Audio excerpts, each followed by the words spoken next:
क्या रिया चक्रवर्ती के लिए सुशांत सिंह राजपूत सिर्फ एक सीढ़ी थे? वो उनके लिए एक एटीएम से ज़्यादा कुछ भी नहीं थे? पब्लिक डोमेन में क्या चर्चा चल रही है, मैं शिक्षा एंटरटेनमेंट की अपडेट में आपको पूरी खबर से रूबरू कराऊंगी।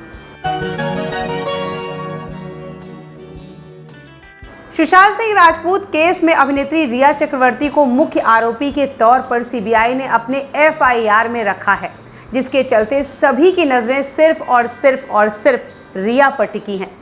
लाखों करोड़ों लोग रिया को सुशांत की मौत का गुनहगार मान रहे हैं। सोशल मीडिया पर कई ऐसे पोस्ट देखने को मिल रहे हैं जो रिया को सजा देने की बात कर रहे हैं। दरअसल जब से सुशांत केस में बिहार पुलिस की एंट्री हुई है, उसके बाद से ही इस केस में कई खुलासे हो रहे हैं। वैसे तो रिया पर कई संगीन आरोप लगे हैं, लेकिन इस आरोपों में जो मुख्य है वो ये है कि अभिनेत्री पैसे हड़पने के इरादे से सुशांत की जिंदगी में दाखिल हुई थी। रिपोर्ट्स बताती हैं कि सुशांत की जिंदगी में आने के बाद एक तरफ जहां दिवंगत अभिनेता का बैंक बैलेंस कम हुआ, तो वहीं रिया चक्रवर्ती की संपत्ति बढ़ती गई, चाहे बात फ्लैट्स आदि खरीदने की हो या फिर बात हो विदेशी ट्रिप्स की। सुशांत के आने के बाद रिया की जिंदगी काफ़ी लग्जरियस हो गई थी। ऐसे में सबसे बड़ा सवाल ये उठता है कि क्या रिया के लिए सुशांत एक एटीएम कार्ड की तरह थे? सुशांत केस में रिया चक्रवर्ती की यूरोप ट्रिप भी काफ़ी अहम है। हम आपको बता दें कि 2019 में रिया ने सोशल मीडिया पर कई पोस्ट किए थे, जिसमें वो यूरोप में छुट्टियां मनाती नजर आ रही थी। इस पूरी ट्रिप का खर्चा सुशांत ने ही उठाया था।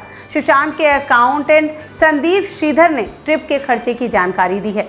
सुशांत के चार्टेड अकाउंटेंट संदीप श्रीधर ने उनकी बैंक स्टेटमेंट का खुलासा किया है।